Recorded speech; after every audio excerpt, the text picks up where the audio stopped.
and to trust themselves for that, and all other things to go on the general way as before.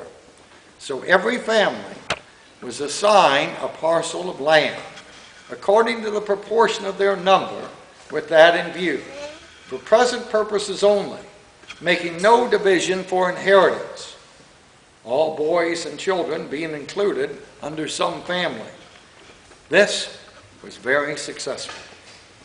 It made all hands very industrious, so that much more corn was planted than otherwise would have been by any means the governor or any other could devise, and saved him a great deal of trouble, and gave far more satisfaction.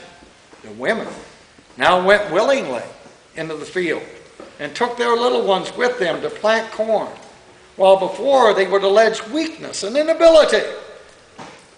And to have compelled them would have been thought a great tyranny and oppression. The failure of this experiment of communal service, which was tried for several years, and by good and honest men, proves the emptiness of the theory of Plato and other ancients, applauded by some of later times, that the taking away of private property and the possession of it in community by a commonwealth would make a state happy and flourishing, as if they were wiser than God. For in this instance, community of property, so far as it went, was found to breed much confusion and discontent.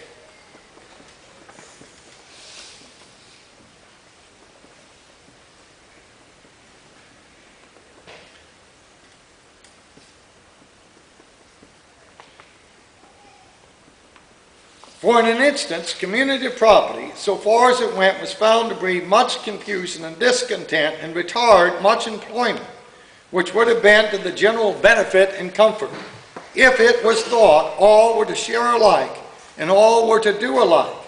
Then all were on an equality throughout, and one was as good as another. And so, if it did not actually abolish those very relations which God himself had set amongst men, it did at least gravely diminish the mutual respect that is so important and should be preserved among men. Let none argue that this is due to human failing, rather than to this communist plan of life in itself. Answer, seeing that all men have this feeling in them, that God in his wisdom saw that another plan of life was fitter for them. Harvest time had now come, and then instead of famine, God gave them plenty. And the face of things was changed to the rejoicing of the hearts of many, for which they blessed God. And the effect of their particular planting was well seen, for all had one way or another pretty well to bring the year about.